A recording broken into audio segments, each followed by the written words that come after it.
Let's see the next concept, disk management. So disk management is one of the responsibility of operating system. Okay. So there are three things that we are going to discuss. First one is disk formatting and boot block. What is meant by boot block and bad blocks? We have seen bad blocks previous class. Let's see one more time. Okay. So first one is disk formatting. First one is disk formatting. See, if you take a new magnetic disk, that's an empty disk. A new magnetic disk, initially that will be an empty disk. Okay, so each magnetic disk will have a disk controller. Will have a disk controller. This particular disk controller, we have some amount of temporary memory that we call buffer, and some registers will be there. Amount of memory and registers will be there. So what is the responsibility of this disk controller? It is used for IO operation. That means read operation and write operation onto the disk. That means access the disk and store data onto the disk. Okay, so when you purchase a new disk, you divide that particular disk into different partitions. Divide that particular disk into different partitions. Okay, so now see, a raw disk is a partition that does not contain any file system. It's an empty disk. Raw disk is a partition that does not contain any file system. That means you did not any operating system into that particular raw disk.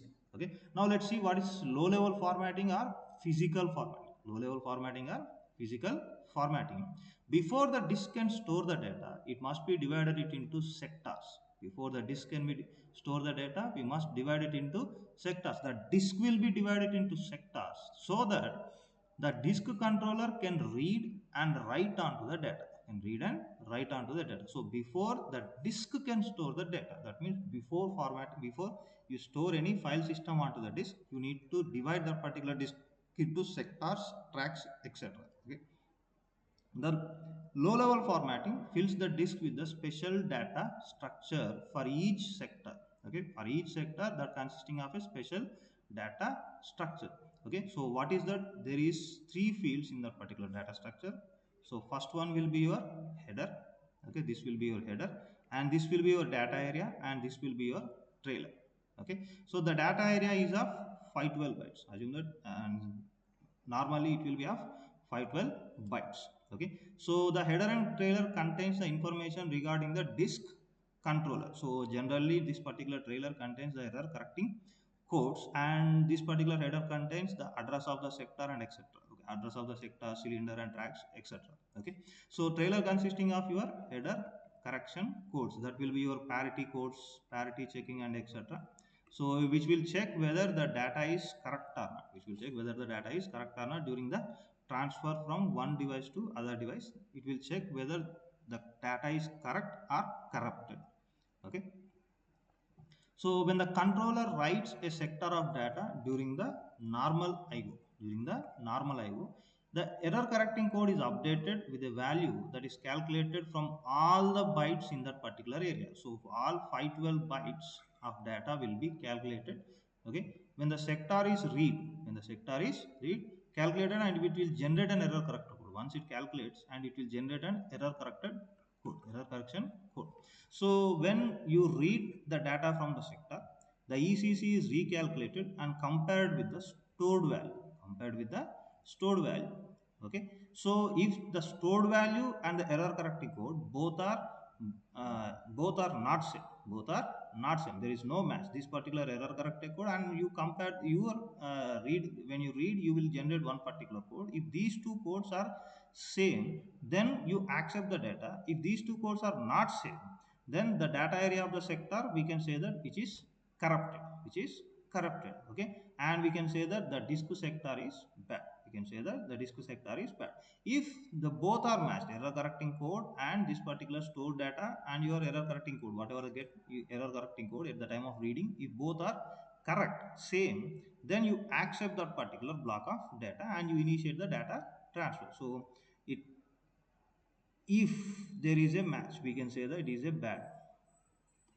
Okay, that means the data is corrupted. The data is corrupted. We can find a way so that how many bits are corrupted and where this particular uh, bits are corrupted, we try to implement some error correcting mechanisms. We try to implement some error correcting mechanisms. Okay. Next, boot block. Next will be our boot block. See, this particular boot block stores the starting address of your operating system. Remember that it stores the starting address of your operating system. So first, whenever your computer is switched on, whenever your computer is switched on, there is a program called bootstrap program. There is a program called bootstrap program that is stored in your read-only memory. Where this particular program is stored, actually read-only memory. Okay. So this particular bootstrap program have the information regarding the starting address of operating system that is stored on the disk, hard disk, your permanent storage that is stored on the hard disk. That is the starting address, which block contains the first address of that particular operating system. That which one will be stored? This particular bootstrap program. Which one? Bootstrap program. Once this particular bootstrap program, okay, finds the address and loads this particular data onto main memory.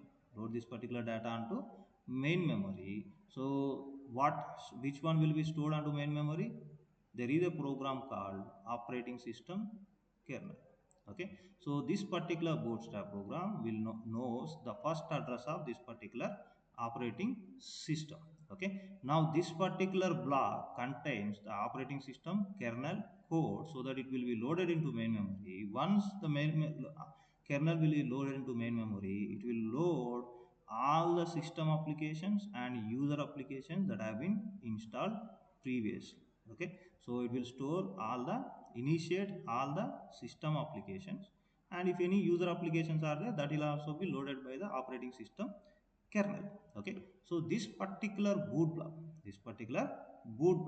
so okay, so contains the information. It is a first block of your disk.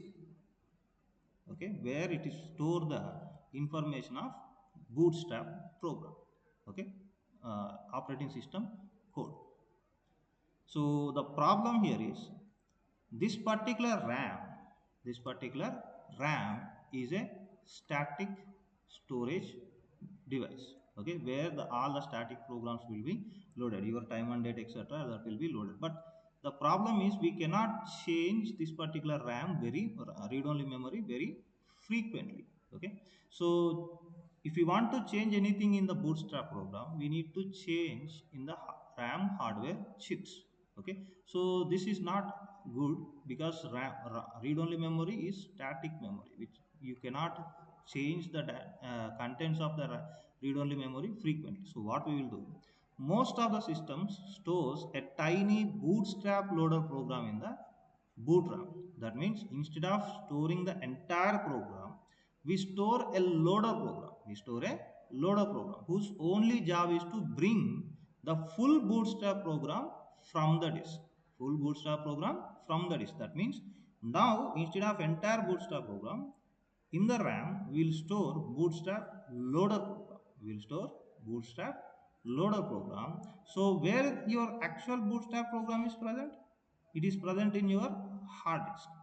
The responsibility of this particular bootstrap loader is to find this particular bootstrap program in the disk, so that, okay, program in the disk, so that this will be loaded into where find this will loaded and executed, and again it will find the operating system blocks and store it onto main memory, and that particular operating system will execute and loads the appropriate system programs and user programs. Okay. Now look at here. The full bootstrap program is loaded in boot blocks. The full bootstrap program is loaded in boot blocks. See, as we already discussed, a block is a set of sectors of data.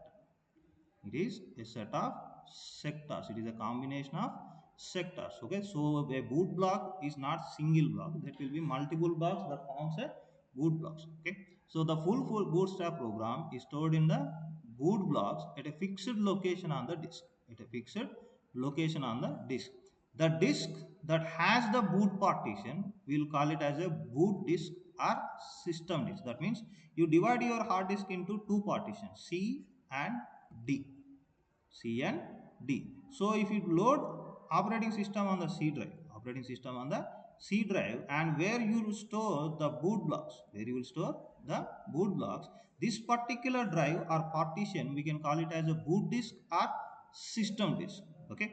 So now it is the bootstrap program is stored in the disk. So disk has a property that can be changed any number of times. So the full bootstrap program can be changed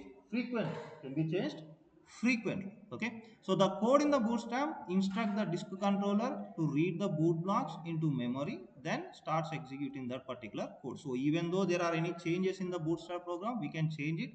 Once change it, we can again do the same task. That means we can store it onto the main memory and then starts executing that particular operating system code and bootstrap program code, so that it will load the operating system. Okay, then bad blocks.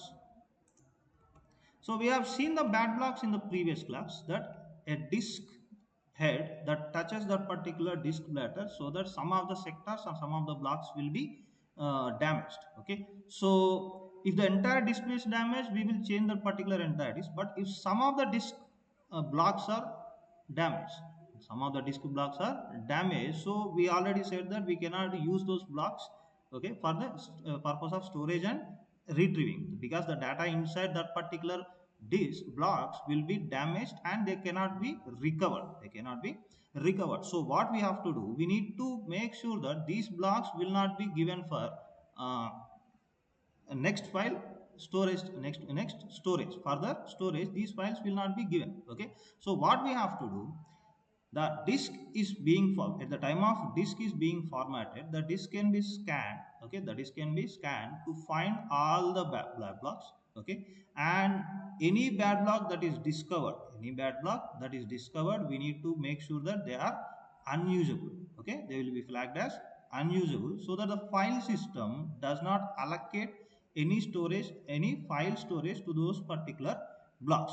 Okay, if blocks go bad during the normal operation, that means after operating system is installed and at the time of reading or writing, the blocks are corrupted, or that means the blocks are damaged, then a special program should be run manually to search all the bad blocks, and we need to log those blocks.